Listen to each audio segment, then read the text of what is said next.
Limite Zero, capítulo 11. O que as mentes céticas querem saber? O objetivo da vida é retornar ao amor, de momento a momento. Para atender a esse propósito, a pessoa precisa reconhecer que é completamente responsável por criar a sua vida do jeito como ela é. Ela precisa compreender que são os seus pensamentos que criam a sua vida da maneira como ela é e de momento a momento.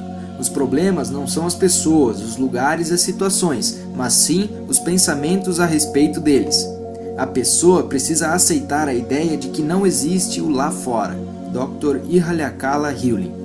Como mencionei anteriormente no livro, escrevi um artigo intitulado The World's Most Unusual Therapist e divulguei no meu blog. Também adicionei o texto no meu site. Além disso, foi publicado em um livro de autoria de David Ricklin. O artigo veio a ser o mais amplamente distribuído e comentado que eu já escrevera. As pessoas o incluíam em grupos de discussão, encaminhavam-no para os amigos, enviavam-no para suas listas de e-mail pessoais e públicas, e o espalhavam ainda de outras maneiras. Aparentemente, a mensagem que o artigo continha estava inspirando todo mundo. Foi exatamente esse artigo que captou a atenção do meu editor, John Wiley & Sons, e me levou a escrever o livro que você tem nas mãos. Entretanto, nem todo mundo adorou o artigo. Algumas pessoas não conseguiam acreditar que ninguém, nem mesmo um psicólogo, pudesse curar criminosos com problemas mentais em um hospital. Uma pessoa escreveu para o Dr. Hewlin e exigiu uma prova. Ela queria saber os fatos a respeito das experiências do Dr. Hewlin naquele hospital psiquiátrico. E eu também queria essas provas, verdade seja dita. Eis a resposta detalhada que o Dr. Hewlin escreveu. A história, como a maioria das histórias, requer esclarecimentos. É verdade que 1. Passei vários anos trabalhando como psicólogo sem vínculo empregatício no Hawaii State Hospital, em um estabelecimento psiquiátrico administrado pelo Departamento de Saúde do Estado do Hawaii. 2. Passei 3 anos, de 1984 a 1987, como psicólogo da equipe, trabalhando 20 horas por semana em uma unidade de segurança máxima para pacientes do sexo masculino que haviam praticado atos criminosos de assassinato, estupro, uso de drogas e agressão contra pessoas e propriedades. 3. Quando ingressei na unidade de segurança máxima em 1984 como psicólogo da equipe, todas as celas de isolamento estavam ocupadas por pacientes violentos. 4. Em qualquer dia considerado, havia na unidade vários pacientes com grilhões nos tornozelos e nos pulsos para impedir que eles praticassem atos violentos contra outras pessoas. 5. A violência na unidade praticada por pacientes contra pacientes e contra a equipe era uma ocorrência corriqueira. 6. Os pacientes não estavam intimamente envolvidos com os cuidados que lhes eram prestados nem com sua reabilitação. 7. Não havia atividade de reabilitação dentro da unidade. 8. Fora da unidade, não havia atividades, recreação ou trabalho. 9. As visitas de familiares na unidade eram extremamente raras. 10. Nenhum paciente tinha permissão para sair da unidade de segurança máxima sem uma autorização por escrito do psiquiatra e, quando saía, o fazia com grilhões no tornozelo e no pulso. 11. A permanência na unidade do paciente típico era de anos, com um custo, acredito eu, em torno de $30 mil por ano na época. 12. As faltas ao trabalho por motivo de doença na equipe eram extremamente elevadas na ala. 13.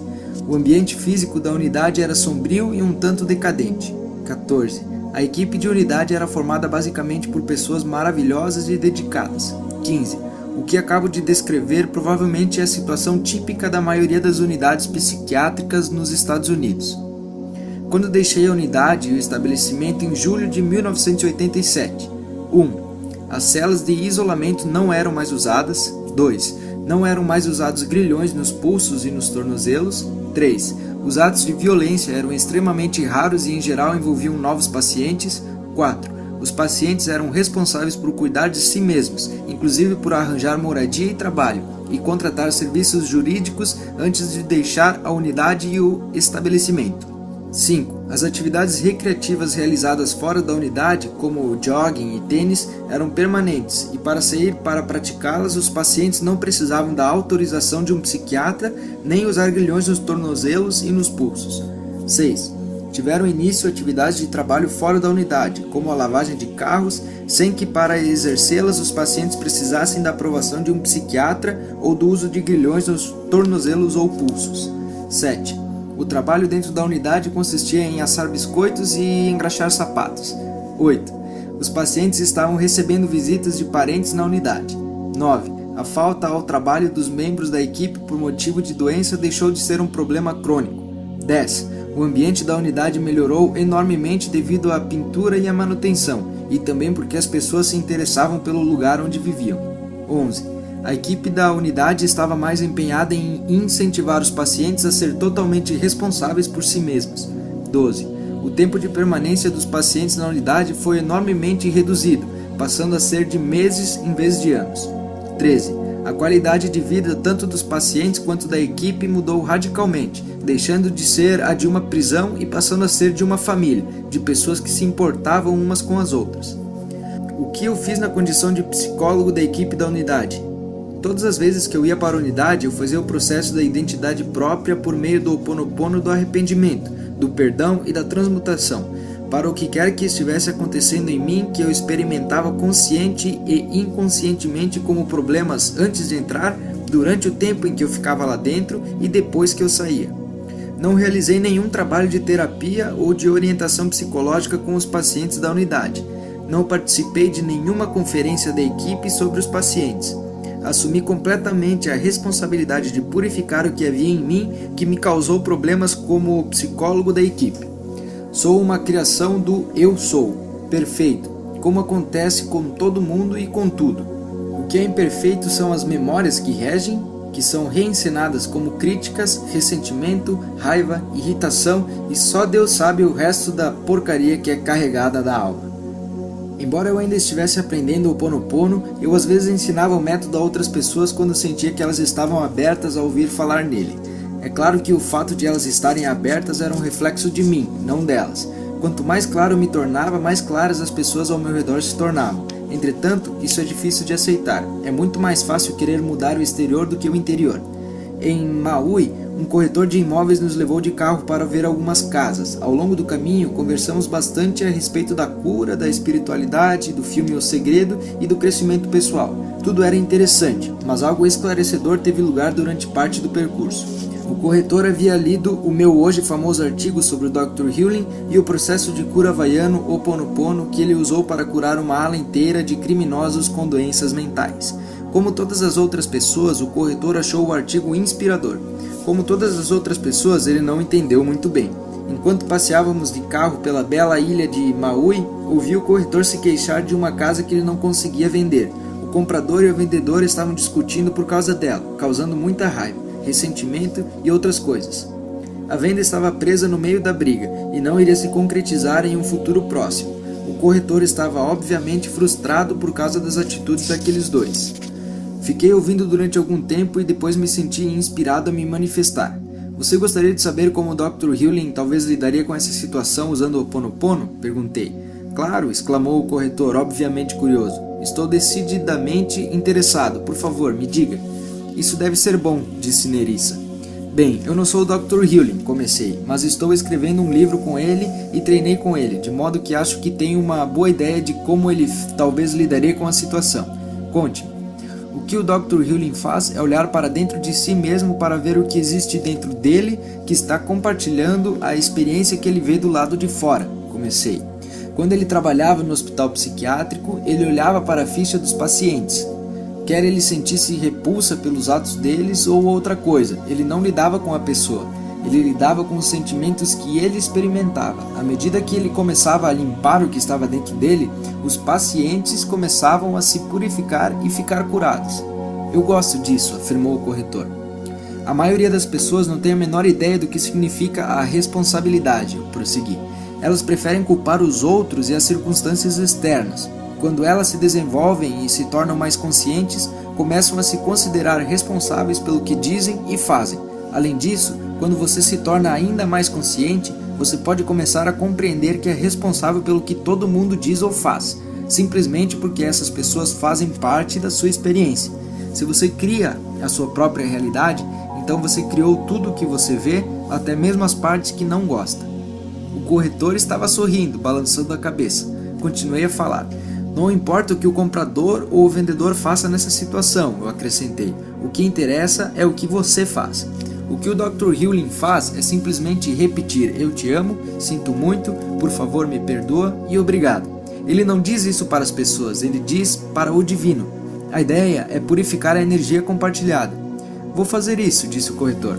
Mas você não faz isso para obter alguma coisa, eu prossegui. Você o faz porque é dessa maneira que purificamos a energia compartilhada, de maneira que ninguém tenha que experimentá-la novamente, nunca mais. É uma limpeza e você nunca para de fazê-la. Fiz uma pausa. O corretor parecia ter entendido. Os seus olhos estavam arregalados e ele exibia um largo sorriso. Se alguma coisa aparece na sua consciência, continuei, cabe então a você fazer a limpeza e curar.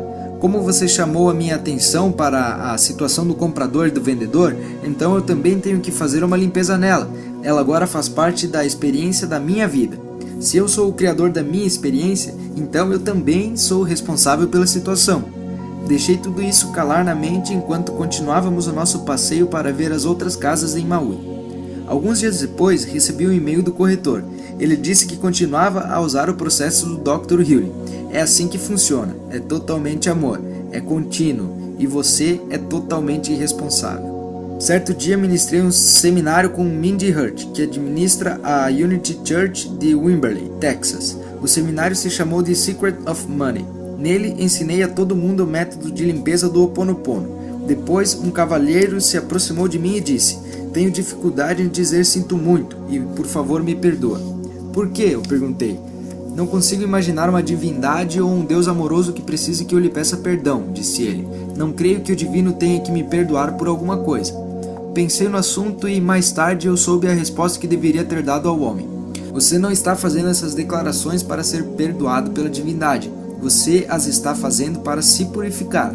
Você as profere para a divindade, mas a intenção é purificar você.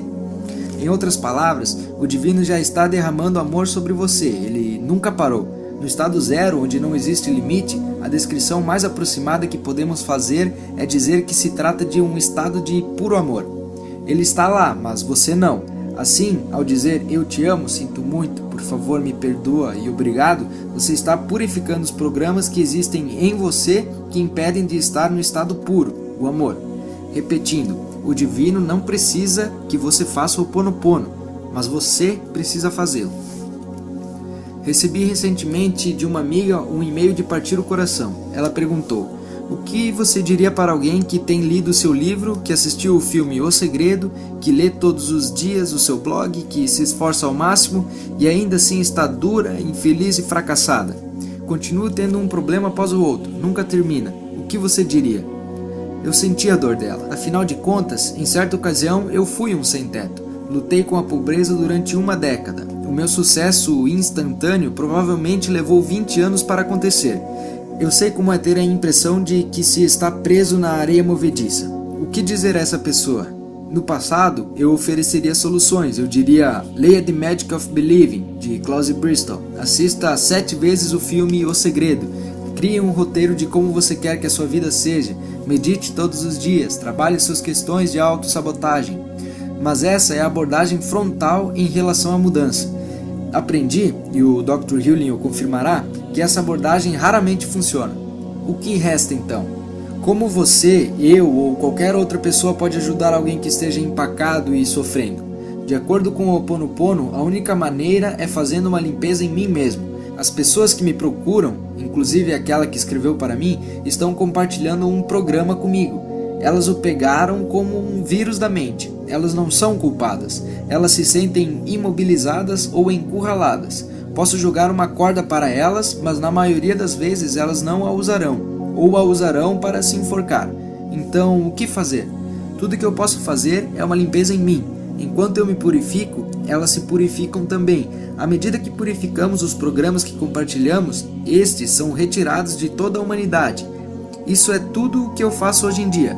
Foi a primeira coisa que o Dr. Healy me disse que fazia, naquela primeira conversa telefônica que tivemos há muito tempo. Tudo que eu faço é purificar, purificar, purificar. Tudo que eu faço é dizer eu te amo, sinto muito, por favor me perdoa e obrigado. O resto cabe à divindade. Não acho que isso seja insensível, mas sim a coisa mais sincera que eu posso fazer. E é o que eu estou fazendo nesse momento, enquanto escrevo essas palavras. Finalmente, considere a seguinte conclusão espiritual. Como a história dessa pessoa que escreveu para mim agora faz parte da sua experiência, isso significa que também cabe a você curar. Afinal de contas, se você cria a sua própria realidade, então você teve que criar também esta situação, pois ela agora faz parte da sua realidade. Eu sugiro que você use as declarações "eu te amo" para curá-la. À medida que você for se curando, a pessoa que escreveu para mim e todas as outras pessoas que compartilham esse programa se restabelecerão.